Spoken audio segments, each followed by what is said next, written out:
mythical Zoan form, resembling a Gyuki, was a terrifying sight, but the Elder was facing an Emperor of the Sea. The ground beneath him cracked, facing an Emperor of the Sea. Power radiated outward. Marines and pirates alike scrambled to avoid the sheer pressure of his presence. Shanks didn't hesitate. With a single step, he closed the distance between them, his blade glowing with a fierce red aura. He swung Gryphon with precision, aiming for Saturn's long legs. Saturn met the attack with his massive claw, the impact creating a shockwave that rippled across the battlefield. The clash between Shanks and Saturn was monumental, colliding and creating an electrified storm in the air. The sheer force of their fight caused the ground to quake, adding to the already crumbling state of Marineford. As the two titans battled, Luffy's body gave out. The strain of his suppressed memories, the emotional toll of Ace's death, and the backlash from his unstable Gear 5 form were too much to bear. He collapsed to the ground, unconscious, his body reverting to its base state. Despite Saturn's monstrous Zoan form, Shanks' overwhelming mastery of Conqueror's Haki began to push the Elder back. The Yonko's sheer determination to protect Luffy radiated like an unyielding storm, but his victory was far from assured. Just as Saturn stumbled back, more dark magic circles formed on the fractured ground, their ominous glow signaling reinforcements. One by one, the rest of the five Elders emerged. Their focus was singular: retrieve Luffy at all costs. Seeing the Elders' relentless pursuit, Whitebeard decided it was time to act. Though gravely wounded from his earlier clashes with the Marines, the world's strongest man raised his Bacento and slammed it into the ground with a roar. The entire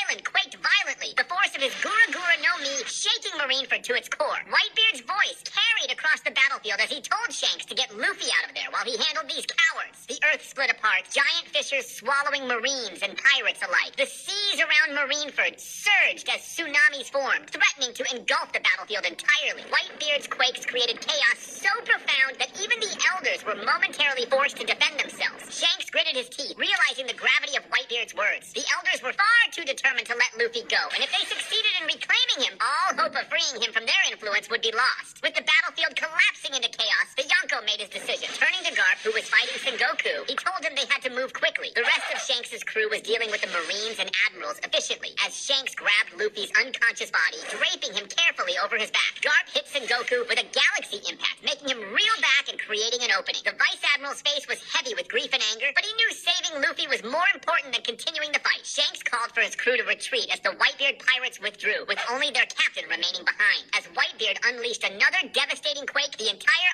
island began to crumble into the ocean. Pirates scrambled to escape while the Marines fought to maintain order amidst the destruction. The Elders, however, were undeterred. Saturn snarled as he lunged toward Shanks, only to be intercepted by Whitebeard's massive Bacento. The two clashed with such force that the ground beneath them shattered further. Whitebeard roared as his Haki-infused strikes forced Saturn back. The other Elders moved to assist, but Whitebeard's crew, led by Marco, intercepted them, buying Shanks and Garp the precious time they needed to retreat to the Red Horse. Navigating the collapsing terrain, Shanks and Garp made their way to the coast, where the red hair pirates awaited, the ship ready to set sail. The two leaped aboard just as the ground beneath them gave way, and the ship pulled away from the sinking Marineford. On board, Shanks carefully laid Luffy down, his body still trembling from the strain of his corrupted Gear 5 state. His dark aura had subsided, but the residual effects of the transformation left him pale and weak. Garp, his face etched with worry, knelt beside his grandson. Tears streamed down his face as memories of his grandson flooded his mind, and the pain he felt when he thought he had lost him. Shanks placed a hand on Garp's shoulder and told him that he'd keep Luffy safe, but they needed to find somewhere to regroup. The red-hair pirates sailed to a secluded island, far from the chaos of Marineford, with a few of Whitebeard's ships behind them. Once ashore, Shanks and his crew worked quickly to tend to Luffy's injuries. Garp stayed by his grandson's side, his gruff demeanor softening as he watched over the unconscious boy. Shanks stood guard at the edge of the camp, his eyes scanning the horizon for any sign of pursuit. He knew the Elders wouldn't give up so easily. Shanks turned to the old Vice Admiral and told him to be prepared for the worst, as the Elders couldn't be far off. Just as he said this, Marco landed next to them and told them that Marineford had fallen, with no sign of the Elders or Whitebeard. He was clearly struggling to stay calm. He